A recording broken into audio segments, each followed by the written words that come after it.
Welcome to It's UATL, your unscripted weekly dose of Black culture straight from the heart of Atlanta. I'm Nedra Roan. I'm Naja Parker. I'm Deasia Page. And I'm Brooke Howard. Okay, so y'all, tomorrow is Thanksgiving, and you know that greens, beans, potatoes. Yeah. There it is. You name it. You know that Shirley Caesar? Whatever know more Shirley than I Caesar do. was saying. No, Thanksgiving is like prime time for judging people's You know they Judging say that cooking. don't try no new recipes Right. during a major holiday. Stressful. What y'all got going on? I'm going to have a bit of a Friendsgiving. I'm on call for work on Thanksgiving, so I need to stay in Atlanta. We're going to knock on wood that nothing crazy happens on Thanksgiving. So if nothing happens, I'll be at the house cooking. I created a little menu in my notes on my phone. So I'm planning to do this cheesy potato gratin dish that I love, and some green beans like my mama cooked them. And I'm gonna do like this butternut sweet potato squash dish. There's gonna be a roast, a turkey, some rolls. Y'all can come through. Oh, you bougie black. Am I? What makes it bougie? The butternut squash. Oh, the butternut squash. You know, that is something I didn't grow up on. So I see your point. That's why I said, it let me is do the good. green beans to bring it all together. Your guests will not bring any? They're bringing the liquor because, okay. that can get expensive Yeah. when you started adding up all the wine and whatever cocktails we're going to try to make. So that's their contribution, and to not tear up my house. There we go. Amen. Amen. Got it. What about Black Friday? Didn't you guys go shopping on Black Friday? I've Right. never done like Black Friday shopping anyway, which I know it's like, why not, Deasia? You're so cheap. No, It used to be mayhem. Yeah, it was insane. So much like Naja being on call back in the day, for almost 5 years, I had to work on Thanksgiving, and it was largely to cover Black Friday because it started. Remember, they kept pushing it up until eventually it started at 6:00 on Thanksgiving Day, and it was crazy. It was crazy out there. I remember seeing videos of people lined up outside of different stores and then just racing in, as tumbling over each other. People get falling trampled. all over each other. It was crazy. I remember I was over in Dunwoody once at the Target or something, maybe it was Best Buy, something like that. And the line was fine. Line was orderly because, people used to camp out Crazy. the night before to be the first person in line. And they were going to get like 2 TVs. I don't want a TV And that then bad. people were just like crawling over each other. Man, fights breaking out. It was crazy. It was crazy. Nervous. But one thing I do, I do have my eye on is getting some Sacred. Okay. Beyonce's Hair in Caroline. Does she have a 'Cause I Black Friday sale? Yeah, it's like 30% off. Is 30% enough? Probably not. I feel like you can get some shampoo and then what? That's You need bad. some conditioner. You need the oil, apparently. There's going to be people fighting on Black Friday over Sacred. Oh, God. And it smells really good, too. That's the other thing. Deasia over here justifying it. It smells good. My hair look great. I like it. But my bank account said, no.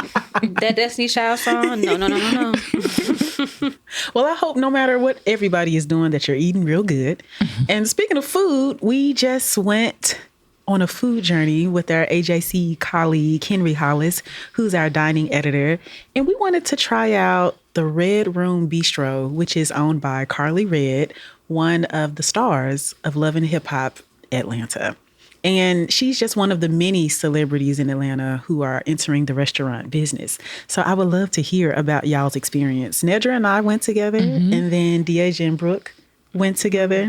So where do we start? I think we should preface this by saying that Naja and I had brunch, and Deasia and Brooke had dinner. On a weekday. On I a went weekday, during the right. weekend. Okay. What'd y'all think of dinner? Well, Henry's, what was Henry's headline? I read it last night. Something about food being an afterthought, or it's not the main point. What'd he say? Oh, so good. I At read it Red out Room loud. Bistro, food isn't the Food is beside the point?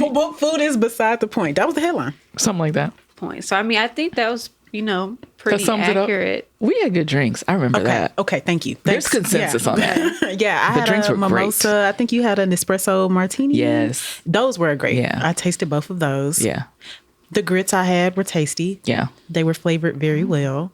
I would say the waitress we had, who was also the manager, was very attentive. Agreed. If you are looking for a dining experience that prioritizes like the quality of the dishes, I would not recommend this spot.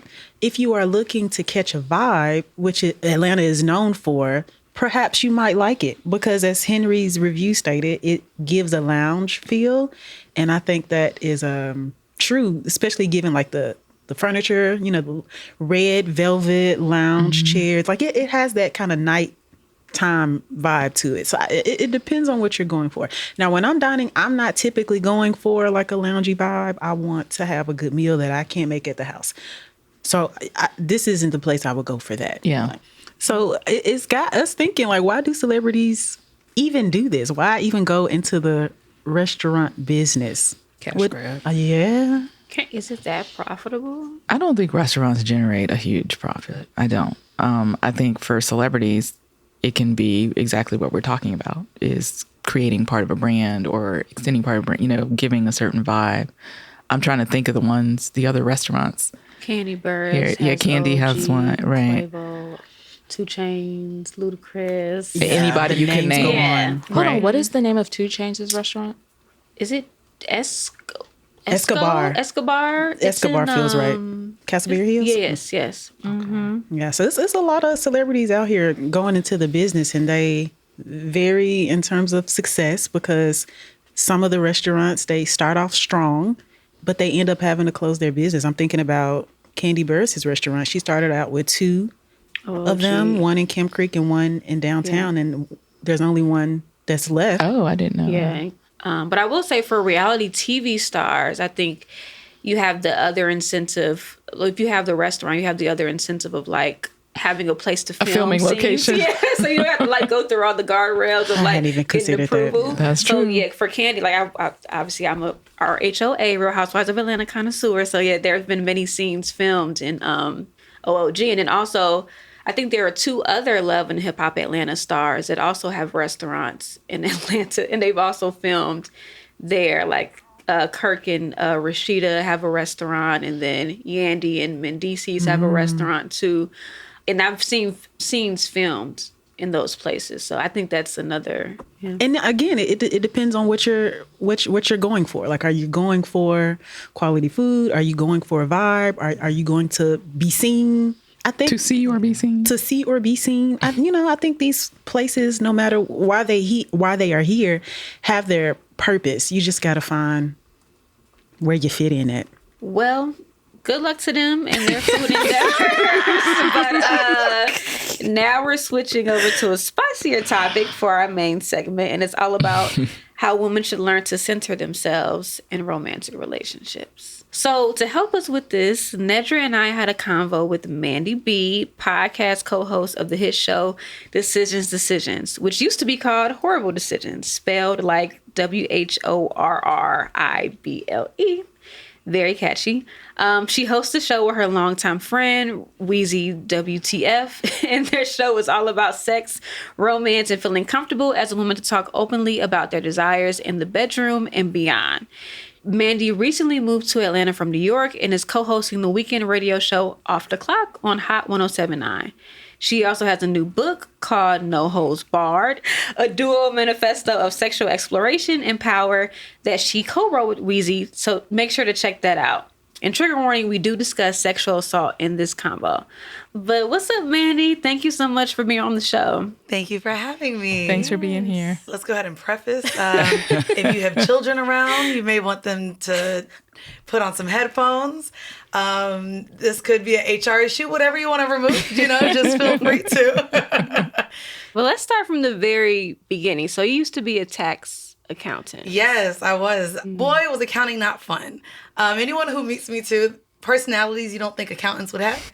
Wait, so you were still working as an accountant when you started? I was an accountant when I started the podcast. When you started Horrible Decisions. Wait, Horrible Decisions. Okay. So it's now Decisions. Right. But yes, so when I started the podcast, I was in my last year. So I left my corporate career in July of 2019 and have never went back. Congratulations. Thank I'm you. jealous. Thank you. No, I'm sorry. Did I say that? Evaluate No, it was great. However, I will say, did this July of 2019. Guess what came March 2020? Right. The pandemic. Right. But that's good for a podcast. when I tell you, I ain't never seen no much money in my life. Wow. Like, would have never thought my life would be where it is now. I need to back up though. How did you decide that it was sex positivity that was what you were good at, what you could focus on, what you could communicate to people? I didn't know that was what I was good at. You didn't? Okay. I'm dealing with a lot now in therapy too. Like, ooh, baby, I done overshared. Things that I was once proud of, I'm not. Yeah. I mean, there's regret, there's shame. Those feelings still exist.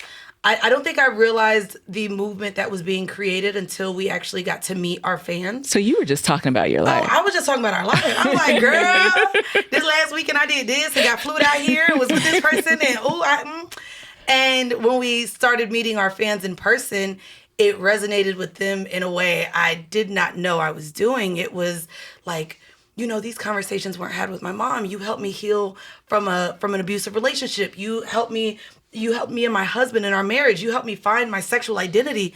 And so I think that's when it was. It wasn't that I was like, oh, out the gate, I'm gonna be loud and proud. It was really like, whoa, my stories, my vulnerability, my transparency has an impact on so many people's lives. I'm here now. Because, you know, it doesn't work if you're not honest. And I feel like that's the one thing that you really were just like, this is it. Yeah. You know, putting it out there. Yeah. Does that come naturally for you? Like, were you, like, growing up, were you always, okay. Oh, if my teachers are watching this now, because we on AJC, if they're watching this, they're not going to be surprised. I was always the talkative one. And I would be the one to raise the hand in class and they'd be like, Mandii, please let somebody else answer, please. I'd be like, I could read the passage. No. Let someone, we know you could read it, girl. Let somebody else. So this makes sense, but I never thought I would be a personality. What were some of the personal experiences that led you to start the podcast? It's funny. Ironically, we're going to destigmatize kinks. So let's teach people about kinks. Let's lean into this. Let's lean into that. And ironically, the week before we decide the studio time, the date, we go out. I end up meeting a guy that I was talking to from online. I met him on a dating app. I go over his house and I tell her, girl, where is the gyno that you go to? The condom is missing inside of me. And it's 2 days later, it still hasn't came out.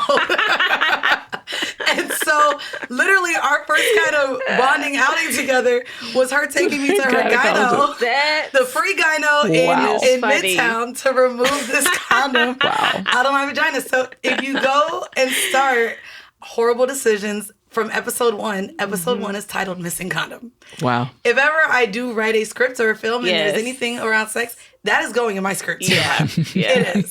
But yeah, so that's hilarious.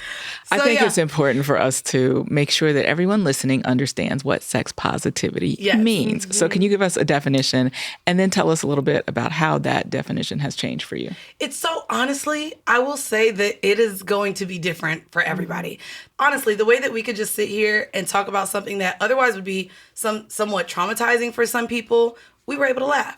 I think that sex is uncomfortable, but sex can be funny. Sex can be a way to reclaim, power, as much as it's something that could seemingly take away our power in some instances, right? For me, sex positivity literally leans into that. Being able to talk about it. I think communicating about sex is what we're not introduced to at all. We seemingly touch around it with our friends that are they're just getting into it. They don't know what they're talking about. Either. As women, unfortunately, we let men lead. Yes. And for whatever reason, parents, they make it the thing you shouldn't do, right? Instead of just having a healthy conversation about it. Here's the consequences of it, but here's why people do it. And then for women, a lot of times it's to pleasure the man. It's to make the man like us more. Sex is something that's done to you, not that something that you have control over. Something that you have control over. Or something that you give up to somebody, not something that you do because you want to. And so sex positivity to me looks like reframing it as something that gives us power. And when I say us, it's women, specifically those in heterosexual relationships. Yeah. Tell us about your introduction to sex positivity. Was there a moment in your life that inspired you to sort of embrace this lifestyle and speak about it so freely? Because I think it's very powerful when women do that. Because when I mentioned earlier that people think that for women, like, sex is something that is done to you, don't have any autonomy over it. But like what you're doing is very powerful. The conversations around sex and all the things around it started from, I would say, 5th grade. And it was because my best friend at the time had an older sister. She was a 9th grader. But they were all reading Zane, Eric Jerome Dickey, and Sister Soldier. Mind you, I'll never forget, my 7th grade Christmas wasn't a great one. My mom didn't have money. I'll never forget it. I got a bag of candy from Food Lion, but I got 2 things. The 2 things I wanted He Got Game with Denzel and Ray Allen, Spike Lee joint. And Mom, I want a book. She couldn't believe it. I said, I want The Coldest Winter Ever. My mom was just happy I asked for it. She don't read. She don't know what's in it. For those who don't know, The Coldest Winter Ever is a book that was written in 1999 by Sister Souljah. It is still considered a classic. You often cannot find it at the library. It's checked out all the time. Yes, people have said that on forums. But it was a story about a drug kingpin and his family, what happened when he was incarcerated, and his daughter, the protagonist, Winter Santiago, who was 16 years old, very much into her sexual revolution and how she had to survive on the street in the absence of having money. For me and my friends, like changing out these books, talking about these characters, we know what we was reading, and so even talking about like, girl, did you get to that page yet? And so for me, it was those elements where me and my friends started talking about it. Never thought I could really talk about it with my mom for real, but I would say that was my introduction. Yeah, was literature. So why do you think that women's pleasure has not been centered in the past? What is it about the world? It's because they still look at us as a bunch of wombs. Wombs, literally. I think for many, us, we're seen as just reproductive tools, homes, vessels. Vessels. I really think that's the issue or the obstacle that we have to overcome is the fact that we're not viewed as people who should be, aroused or want, or horny or, all the words. Or just making choices about what you want to do. That's it. With your reproductive self. And so I think that's the obstacle coming over, right? They're like, well, it's for a man's pleasure and it's for you to carry a baby. That's it. And anything else makes you a Jezebel, or a hoe. And it's like, what's wrong with being a hoe? Literally. But even that word, right? So when we started Horrible Decisions, by the way, it was that spelled was the best. By the way, WHORE. I really love Thank that. you. Oh, and it hasn't gone anywhere. Yeah. We just put it behind a paywall. Yeah. Okay. But at one point, we did want to reclaim that word. I think we're taking a lot of steps back now with the current state of politics, and also just the removal of our rights, right? Not being able to choose whether we have a child or not goes right back into that.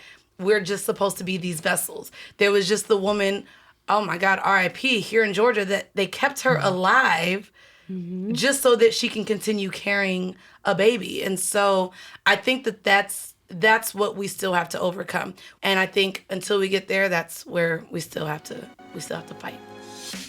Okay, so we want to hear your take. What did you have to unlearn about romance and connection?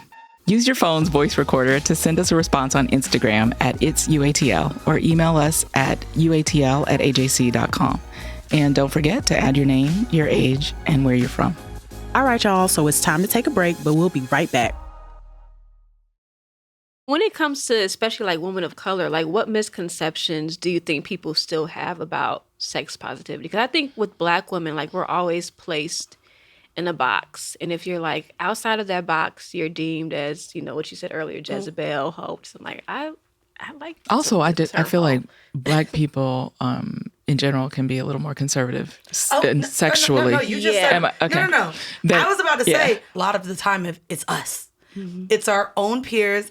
There's a road blockage, but I think that's the other conversation, right? Like, is that within our own friend circles, we have to start really dismantling those conservative views on what it means to be for women empowerment, for women's rights, while also not judging or trying to hinder or place blame of any sort on women who have a more sexually free experience. From my experience, I've just found that like people don't respect women who are open with their sexuality or like are, I don't know how to say, or just like sort of just going against the grain in terms of what a traditional sexual Even that word relationship. traditional. Yeah. What is traditional? Right. What does that mean? Like What is that? They used to marry and have sex with 12-year-olds. Yeah. It's like if you go back to what traditional really was, We don't want that. A lot of it was wrong, or wrong for what we believe today. So I love the way that we picking and choosing traditions is crazy out here. It's all you hit a point that I wanted to make mention, and I actually bring it up in No Holds Barred. It's the chapter. Well, what were you wearing? I bring up that. It is my sexual assault chapter, and there's the irony, I would say, too, of this chapter is I bring up 3 that I experienced. Mind you, I start the chapter saying that I was God's chosen until 27. In my mind, I hadn't experienced a sexual assault till I was 27. Long behold, I actually did. Prior, put it in the back of my mind or didn't have the language for it, right? And I also share in this chapter that a podcast peer of mine, I went on his show, at 27, experienced a sexual assault on the train, riding in New York, coming home from work. And the response from him as a man in that moment was, well, you should expect to be sexually assaulted, right? Because you talk about sex, you know. And then another friend of mine at the time, who we're still friends to this day, but his response was, well, what did you have on? Each time a man heard this story, it was just like, well, what did you do for that man to do that to you? Right. And I was just like, and so for me, yes, when you openly embrace who you are sexually, which honestly is powerful, because then you have the right to deem what you want, what you don't want, all these things. Yeah, you're then also targeted more. And so it's just important to continue this conversation to keep everybody safe. Yeah. Tell us more about your book, No Yes. Holds Barred. It came out earlier this year. It came out in June. So it is a dual manifesto where Weezy and I both open up about our own journeys with finding power through womanhood and sex specifically. We share our stories in a narrative way and then stop and reflect and say, hey, this is what you could do if you're in this situation. This is what I would suggest. So even in terms of how we get powerful in sexuality, it comes from knowing that you have to unlearn some things. It takes holding up a mirror and being like, well, this is a really, really ignorant way of thinking. How can I shift my thought process of thinking and then open my mind up to exploring something new? We can't sit here and think that sex is all flowers and fun and orgasms, because it's not.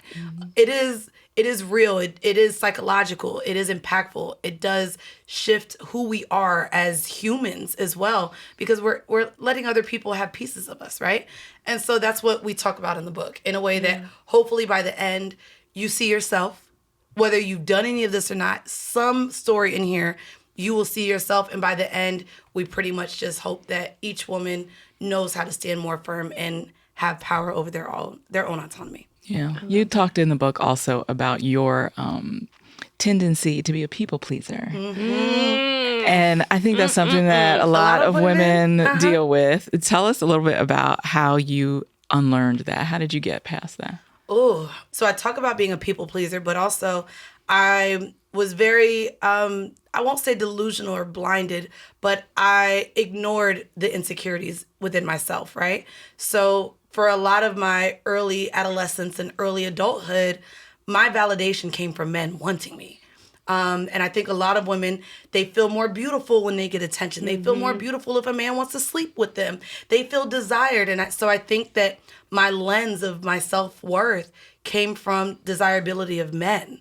And that was such an unhealthy way to view myself that it wasn't until I started feeling comfortable in my skin, in my body, with my weight, and the clothes I wore, and fully being able to have a voice to say, this doesn't work for me. I don't like this. I don't like this treatment.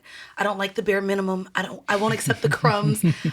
It took me really loving myself. And I know that's really cliche to say, but a lot of the ways we show up as women is through the validation we get from not only men, but now it's the likes. It's the instant gratification that takes us away from finding out ourselves. And so that's kind of how I was able to step away from that. Yeah, that's something I'm still trying to. Oh, girl, let me tell you, it wasn't until I was about 33, 34. And mind you, I didn't have my first real relationship till about 30. So that first relationship taught me so. Oh, yeah. My first real relationship took place in the pandemic. It's weird because when we first broke up, which is crazy because boy, was this book going to be different. I'm glad it took us. I'm glad it took us as long as it did to write because I was able to close that chapter before finishing the book. Yeah. That relationship taught me intimacy in a way I had never experienced it. I learned so much about my value and what I brought in partnership that I'm able to like look back and see what I'm deserving of in terms of relationships and able to communicate that. Because if you're not able to give me that, I don't want it. You know? I love how relationships can be a mirror for our own they self. are. Because I too, I'm my age. I'll be 27 later this month. Oh, girl. I too have not had a real relationship. So Okay. I'm like, I don't even know if I want to be in one though. Because y'all be going through the trenches. Oh no, they be going, girl. I had one earlier this year that was a beautiful relationship. I'm also non-traditional as hell. So one of the other things that we talk about on the podcast and in the book, we're both ethically non-monogamous. So I'm navigating right now being a woman who doesn't want kids, who doesn't want marriage because I make too much money. You're not taking my money.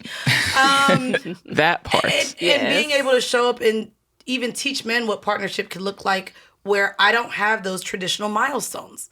I don't want you to put a baby in me. I don't want to move in together. I don't want to walk down an aisle. But what does it look like creating a life worth living, being fulfilled, happy with someone? And that's kind of like what conversations and relationships I'm having now. Are you finding people that are receptive? Oh yeah, girl, I'm solo poly girl. I got a lot of boyfriends. Nah, it's great. I am, but I'm also, I think when we lean into monogamy and the traditions of what those look like, it's a lot of secrets, it's a lot of lies, it's a lot of people showing up with masks. Right. Yes. And so when you're able to show up and even as a woman just say what you want, it's up to the man to agree to it. And if he doesn't, guess what? You have the power to be like, okay, baby, well, this is what's going to make me happy. And so if this doesn't work for you, that's fine. Yeah. Because the real tea is, I feel like a lot of straight men are non-monogamous, but not doing it ethically. But they're not ethical. They're not ethical. The key word is ethical. So what, Yeah. How do you like center yourself, in these, or how should women center themselves in these They relationships? should censor themselves. You said it. and period. Literally a period. I think that's been the most beautiful part right now for me. What I'm not going to do is have someone I feel like I can't communicate with, that I don't know what we are, all them little nuances, like, And when it comes to me expressing the things that I want, me expressing how I'd like for you to show up, if you're not willing to show up how I want to, then it's choosing me first. It's choosing yourself and not allowing someone to disrespect you or not give you essentially what you want. You're centering yourself, Yes. right? Yep. And you're not centering what someone else wants. And generally, we've talked about women doing whatever they have to do to get a man. How does that change, the dynamic in the relationship? Do you feel empowered? No, 100%. I think though that's the thing, right? When I say I'm making sure I get what I want out of the relationship, I'm also considering my partner too, right? And so again, it's equally yoked individuals, which a lot of us really are with people that we're not equally yoked to. So it's Or that we're finding not- something It's just equal. finding something Yeah. that whatever a man is looking for and he sees it in me and I can provide it, great. He's getting exactly what he wants out of a partner. And in return, I'm getting what I want. Can there be disagreements along the way? Do boundaries shift and change? Do they arise? Yes. But what it looks like too is like one of my boyfriends right now, I just went to him the other day. There was a boundary that we hadn't set yet, but because we didn't know we had it. And as soon as I came to him with it, he was like, oh, baby, say less. We don't have to talk about this in circles. You never have to worry about that happening again. I'm glad I know this now. Thank you. And it was like, What? well, that's it. Right. So how was work? You were ready. You were like braced for Well, and that's the thing. I don't like conflict. So it took me 2 days to even like, Yeah. okay, how do I just come to him? Yeah. And I came to him not with no ultimatum, but just that if he couldn't respect this boundary, this probably wasn't going to work for me. Right. And I was ready for him to be like, oh yeah, nah, you asking for too much now. And it wasn't that. And so I think also just finding partners that you could freaking talk to. Yeah. Communication. Even that is just so That's a big hard. deal. Because I feel like I've dealt with guys who it's like it's their way or no way. I'm just like, Oh, that's called narcissism. Yes. You want to run. Run. You want to Run fast. You want to Run very fast. Take it from your elders. Yes, please. please. I feel like if we all understood boundaries more and how they work and how they function in relationships, we'd all be so much Well, better and we've off. been talking about that too. Boundaries aren't you telling somebody what to do. Right. It's you saying what you won't deal with, that you don't like, that doesn't make you feel good. And if you're with a person who genuinely cares about you, you should hope that they don't want to continue doing things that don't make you feel good, Right. that violate you, that hurt you. And so that boundary is for you, not to tell them what to do, how to treat you, but it's one that you should follow for yourself. Right. And if they continue to overstep those boundaries, that person doesn't care about your feelings, and that just is what it is. Right. Yeah. When you were younger, like, what is something you wish you'd known about desire, boundaries, and so? Because when you were younger, like, what was your dream? Like, did you have that fantasy of like getting married to one Never. person? Okay. Never. I did think I wanted to be a housewife, which is dumb because I always had like 3 jobs. Bitch, I like don't have working. time for that. I like working. So I think I would be bored as a housewife. You know what's crazy? And I've said this. Me growing up younger, it don't matter what nobody told me, I wasn't going to listen. And I think that that's the truth with us too. Like, you know, there's always one like, baby, when I was your age. And we never wanted to listen to them because we was in a whole new generation. Baby, you ain't had cell phones. You didn't have MySpace. Right. What you know about us right now? And because of, like I said, even the new You said generation. MySpace. I had my, listen, the aunties ain't had MySpace. You said MySpace. Because that's me as a child. You know what I mean? Yes. Like, girl, we had just had phones with cameras. Like, what's up? You ain't had a sidekick. like, auntie, what could you tell me, girl? We navigating different out here. We got technology. And so for me, it's weird because whatever somebody could have told my younger self, I probably wasn't going to listen because a lot of us do think we grown. When you start having sex, no matter what age, you immediately think you know it all. You immediately think you got it figured out. I think one of the things that I would love more women to know about sex, desire, all these things is A, that it's natural, but baby, it is not going to make a man like you more. It's not. And then more so than anything, especially because I don't get what these people are doing out here. Wrap it up. There's not enough conversations about condoms. You're not having conversations about the sexual history of your partners. You're not asking them for test results. And everybody's out here being with everybody. Why do you feel after, I mean, we've been having those conversations in some way for so many decades, really, at this point. Why is it still not getting through to people, in your opinion? I think that we are still dealing with the effects of just the socioeconomic oppression held within our community, right? If you look at the cities with the highest rates, right, a lot of them are in the red states that don't want, women are in fear not only to go to doctor's offices and hospitals because they're not believed with their pain or anything that's happening with them, right? But also because of what if they're pregnant? Yeah. Then what happens, What are their options? And so you have just the fear within our community as a whole to go to the doctor. And then unfortunately, we have Black men even hopping on podcasts and these leading celebrities talking about not wanting to get their prostate checked because, then we have people like Young Thug saying, oh, if my woman go to therapy, I'm not a man. Lord, so yes. I think we have the attack on masculinity within the men in our community. And then we have the fear from actual healthcare for Black women. And so I think it is proportionately affecting our community more than others. Right.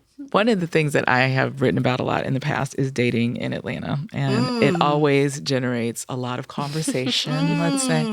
So I'm just wondering, what's your take on the scene And how is here? it different from dating Oh, in because New y'all York thought City? I was dating out here, girl. I'm just saying. Right now, I'm in my long distance relationship. Yeah. To me, it's too small. Very, very messy out here. A lot of drama. Even one of the experiences that me and all my friends share, which is not an okay experience, is being on a date and another woman shows up. So, yeah, like that has happened. I was waiting for her to say something else, and I was like, wait, that's the end. No, What? like in the middle of a day, a woman coming up like, so what's this? What are you?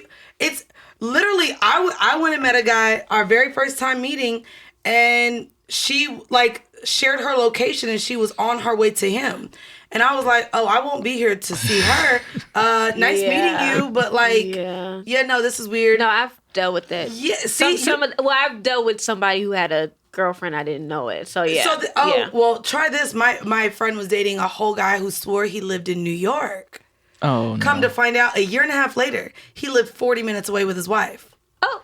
He was claiming he was coming in and out of town. No, girl, he's going back Yeah, like she done dropped him off at the airport and all. He would come to the house with a carry-on luggage and all. Oh my God. Yeah. Uh-huh. That's some serious subterfuge. So right to there. me, it's also interesting because if you live on the outskirts, you stay on the outskirts. If you live in Midtown Buckhead, you stay Midtown Buckhead. You don't want to go all the way out. So there's also, it reminds me of New York with the boroughs, right? Yeah. If you're far enough, you really don't have to run into. You could have multiple lives here. And I think That's men, good. what I've also noticed is they like jump through the metaverse in a way. They got different hours of the day. We do not share the same hours in a day as men. Because the way men can have multiple families, relationships going on and don't nobody know. It's like, how many of these women are delusional? No, because when they say you don't have the same hours as Beyonce, it's really like you don't have the same hours as a straight man. As a straight man, that's it. 24 and hours. I don't even know how the gay men are moving out here, but who knows? Yeah. Who knows? All I know is, the straight men are giving women a run for their money out here. And right now, I'm completely uninterested. I just want everybody to be safe. Yes. You know what I mean? Well, a belated welcome to Atlanta. Thank you so much Thank for you. being on our show today. We appreciate you. Thank you guys for having me. This was fun. I know this is more entertaining than the other guests y'all be having. No, it is. It was, for sure. It was. No, thank you guys so much. And this was great. I love these types of conversations. So any way we can continue having them, I'm all here for it. Thanks so much for listening to It's UATL. UATL is a source for Black culture and community in Atlanta. It's powered by the Atlanta Journal-Constitution and our supporters. If you're enjoying this podcast, join us as a UATL paid supporter at uatl.com. And if you like the episode, please follow us and leave us a rating and a review. It really helps. See you next week.